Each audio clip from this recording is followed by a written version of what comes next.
Hello दोस्तों, मेरा नाम है Chetan and welcome to my channel bright for your future.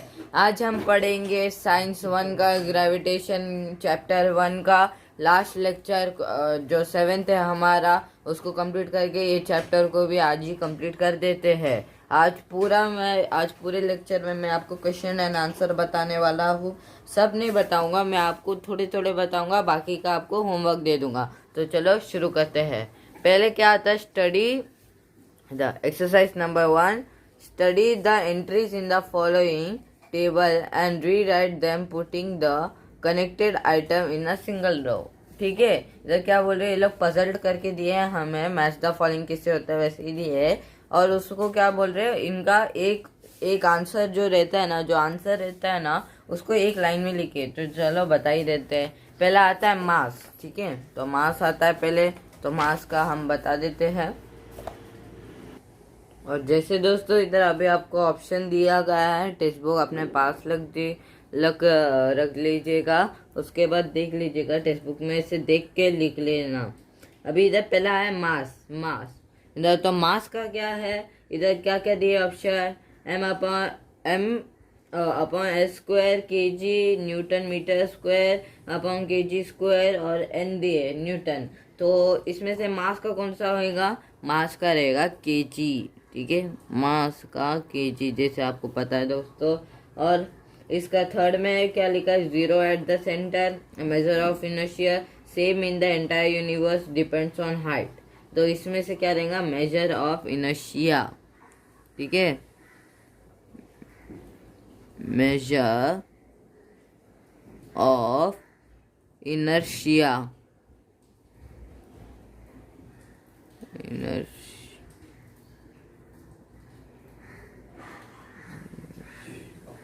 Inertia का स्पेलिंग ज़रा रॉन्ग लिख दिया मैंने गलती से, इनर्शिया। ठीक है, तो ये रहेगा हमारा पहला आंसर। मास का क्या है फॉर्मूला, केजी और या मास ऑफ इनर्शिया। ठीक है, अभी दूसरा क्या आता है, वेट। ठीक है, वेट का क्या रहेगा, अभी वेट का रहेगा न्यूटन। वेट का रहेगा न्यूटन और इसका क्या रहेगा फॉर्मूला, इसका रहेगा depends on height. Depends on height. ठीक है, अभी दूसरा क्या आता है, acceleration due to gravity. Acceleration due to gravity, उसका क्या है formula, acceleration due to gravity का फॉर्मूला है m/s स्क्वायर। और इसका क्या है, 0 at the centre, 0 at the centre. और लास्ट अपना ग्रेविटेशनल कांस्टेंट, इसका क्या रहेगा, हमारा लास्ट ऑप्शन बचा ही क्या है, m स्क्वायर kg स्क्वायर। ठीक है, हो गया। अभी इसका क्या रहेगा, same in the entire universe. ठीक है, same in the entire universe. ठीक है, यूनिवर्स। चाहिए तो इसको रुका के आप लिख भी सकते हो, वरना स्क्रीनशॉट भी ले सकते हो। तो चलो बढ़ते हैं अभी हमारे अगले क्वेश्चन पर। टेक्स्ट बुक बाजू में रखिएगा तो अच्छे से समझ में आएगा, मैं इधर डायरेक्ट आपको बताने वाला हूँ। तो पहला क्या आता है, answer the following questions. What is the difference between mass and weight of an object? Will the mass and weight of an object on the earth be same as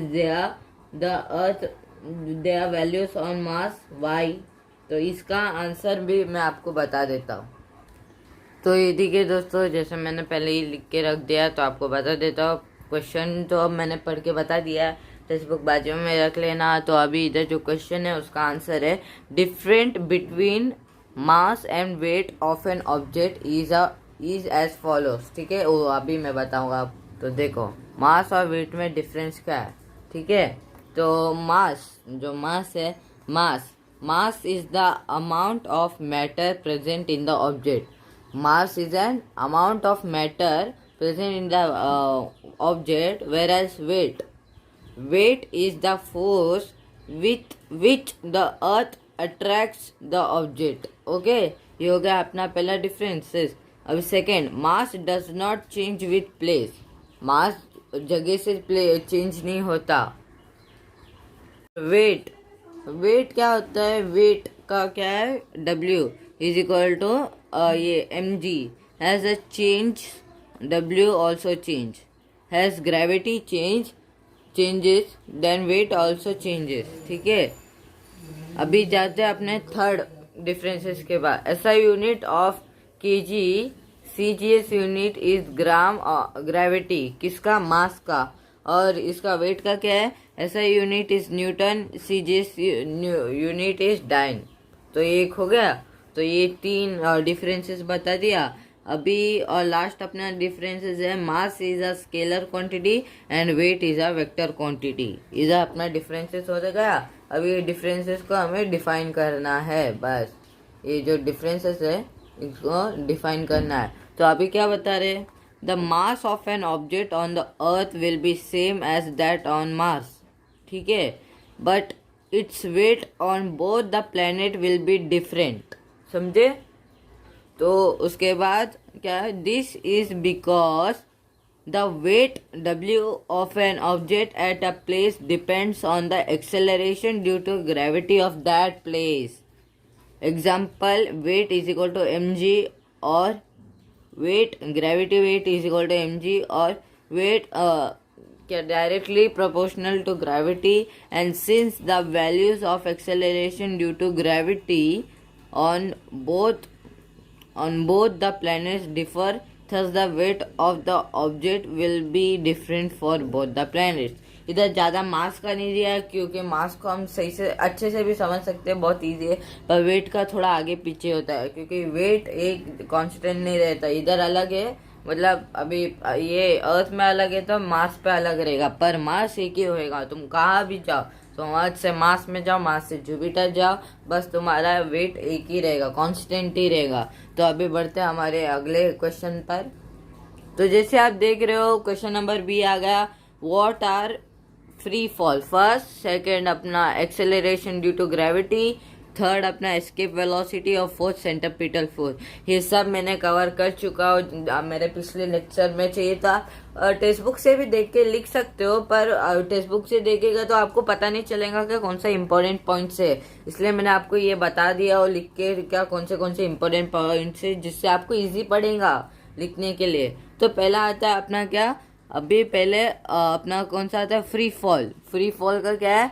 when a body falls towards the earth's gravity alone, its motion is called free fall. बस इतना ही लिखना है free fall का definition. आपके लिए और एक बार पढ़ रहता हूँ. When a body falls towards the earth's gravity alone, अकेला, without any force, its motion is called free fall. बस इतना ही है और कुछ नहीं है इसमें. सेकेंड आता है अपना एक्सेलरेशन ड्यू टू ग्रेविटी. इसका क्या है अभी definition? The gravitational force due to earth on a body results in the acceleration. This is called acceleration due to gravity. इधर क्या लिखा था? acceleration due to gravity. तो उसका क्या करना है? थोड़ा ये चेंजेस लाना है. क्या? द ग्रेविटेशनल फोर्स, जो gravitational force due to the earth on a body result in the acceleration. This is called acceleration due to gravity. ठीक है, बहुत ईजी है. तो 2 पॉइंट कवर हो गए. तीसरा, escape velocity. The minimum initial velocity needed by an object projected upwards to overcome Earth's gravitational force and not fall back on Earth is called escape velocity. और एक बात ध्यान रखना, जब भी आप साइंस का कुछ भी लिखते हो तो उसमें ध्यान रखना कि ये जो रहता है ना, ये साइंस रहता है ना, science has its own language. तो साइंस के लैंग्वेज में जो भी आंसर आप लिखते हो ना, वो साइंस के लैंग्वेज में लिखना. क्योंकि उसके लैंग्वेज में लिखेंगे तो आपको अच्छे मार्क्स मिलेंगे. अपने ओन वर्ड में भी लिखेंगे ना, पर उसका लैंग्वेज से रिलेटेड होना चाहिए साइंस के. तो जैसे कि इधर है ना, ओवरकम, ग्रेविटेशनल फोर्स, प्रोजेक्टेड, ये सब मतलब ये सब यूज्ड होते हैं एज अ साइंस लैंग्वेज करके. ठीक है, वो ज़्यादा यूज़ करेगा तो और बेटर अंडरस्टैंड होएगा टीचर्स लोग को आपका ये क्वेश्चन आंसर समझने के लिए, और तुम्हें ज़्यादा मार्क्स भी मिल सकते हैं। और अपना लास्ट आता है centripetal force. The force that acts on any object moving along a circle directed towards the centre of the circle is called centripetal force. ये सब मैंने, ये जो चारों के 4 पॉइंट थे, मैंने आपको पिछले 6 लेक्चरों में पढ़ा दिया है। तो आप चाहिए तो ये भी देख सकते हो, और चाहिए तो उसमें भी से देख सकते हो। तो मैं आपको अभी सी जो थर्ड है अपना, write the 3 laws given by Kepler, how did they help Newton to arrive at the inverse square law of gravity, ये भी मैं आपको अभी बता देता हूँ। दोस्तों अभी ये जो आंसर आप देख रहे हो ये बहुत ही इम्पोर्टेंट है, बहुत ही बोलेगा तो बहुत ही ज़्यादा से ज़्यादा क्वेश्चन मतलब पेपर में पूछा जाएगा, और ये बहुत बड़ा भी है, तो आपको अच्छे से समझ के पढ़ना रहेगा इसको। पहले क्या करना है, केपलर्स लॉ हम लोग को लिखना है। उसके बाद क्या करना है, केपलर के जो भी 3 लॉ थे ना उसको एज इट इज लिख देना है। पेज नंबर जो साइंस में है ना, साइंस का बुक में, उसमें बताया गया आपको केपलर्स लॉ, जैसे जितना मुझे पता है उसमें मैंने पढ़ाया भी था आपको पेज नंबर 3 में क्या होता है केपलर्स लॉ। तो सही से उसको पढ़ लेना। उसको मतलब जैसे न्यूटन का लॉ पता रहता है आपको, जैसे कोई भी पूछता है what is Newton first law करके आप जैसे बोलते हो, वैसे ही आपको है ना केपलर्स लॉ भी पता रहना चाहिए, तीनों के तीनों वेरी इंपॉर्टेंट है। तो पहले क्या करते हैं, Kepler's first law, the orbit of a planet is an ellipse with the sun at one of the foci। ये होगा अपना पहला ये पहला लॉ। उसके बाद दूसरा law Kepler's second law, the line joining the planet and the sun sweeps equal areas in equal time interval of time, ये होगा सेकेंड लॉ। और थर्ड अपना Kepler's third law, the square of its period of revolution around the sun is directly proportional to the cube of the mean distance of a planet from the sun। ये सब भी मैंने आपको बता दिया है पिछले लेक्चर में, तो उसको भी देख लेना। अभी ये जो तीनों के 3 लॉ थे ना, अभी इनका क्या यूजेस होता है ये सब इसमें बताया जाएगा अभी आंसर में। तो चलो बता ही देते हो भी। If a planet revolves around the sun in a circular orbit, then the centripetal force exerted on the sun is force is equal to mass multiplied by v square upon r। ठीक है, ये लिख लेना। और where m, comma डालना मत भूलना, ये भी इम्पोर्टेंट है। where m is equal to mass of the planet, v is equal to velocity and r is equal to radius of the circle। तो अभी इसमें एक फॉर्मूला दिया गया है, आपको आंसर के अंदर ही एक क्वेश्चन बनाना है, और वो क्वेश्चन को आंसर के अंदर ही सॉल्व करना है। देखा कितना बड़ा ये है, आपको क्वेश्चन आंसर के अंदर ही एक क्वेश्चन बनाना है, और वो क्वेश्चन को आंसर के अंदर ही सॉल्व करना है। Second, distance travelled in 1 revolution by the planet is equal to circumference. Circumference पता है हमें जो क्या होता है, सरल भाषा में बोलेगा तो जो बॉर्डर रहते हैं सर्कल का उसको माना जाता है circumference, is equal to 2 pi R. ठीक है, उसका value 2 pi R. Time period of revolution is equal to T. ठीक है, टाइम का क्या दिया है, टी दिया है, तो उसको और बता देता हूँ। Therefore speed is equal to distance upon time, ये तो फॉर्मूला पता है। Velocity is equal to 2 pi R upon T. उसके बाद force is equal to mv square upon R. देखो देयरफॉर है ना, जरूरत रहता है तभी लगाना। देखो मैंने ये जो है ना इधर नहीं लगाया, जो जरूरत रहता है ना तभी। m इज इक्वल टू क्या है, m multiply by open bracket 2 pi R upon T bracket close the whole square from 1। इक्वेशन नंबर 1 से हमें मिला है। ठीक है, ये देखो इक्वेशन नंबर 1 से हमें मिला है। Force is equal to R, force is equal to radius होता है। Therefore force is equal to 4 mass pi square R upon T square. ये सब सॉल्व करने के बाद आंसर मिलता है हमें ये। उसके बाद therefore force is equal to 4m pi square R upon T square multiply by R square upon R square. जो आर रहता है उसको, जो आर स्क्वायर रहता है ना, उसको दोनों मल्टीप्लाई बाय मतलब ये अपॉन ऐसे मल्टीप्लाई करना है। उसके बाद therefore force is equal to 4m pi square R cube upon R square T square. उसके बाद इधर साइड में लिखना होता है आपको T square upon R cube is equal to K constant, और R cube upon T square is equal to 1.5 K. ठीक है, ये भी हो गया। उसके बाद अपना जो आता है लास्ट में F is equal to 4m pi square upon k r square. तो इधर आता है 4m pi square but k is constant, therefore force is indirectly proportional 1 upon r square. This is how Newton proved inverse square law of gravity. ये answer देखो कितना बड़ा था, ये पूरा 1.5 पेज, 1.5 से भी ज़्यादा लिया है।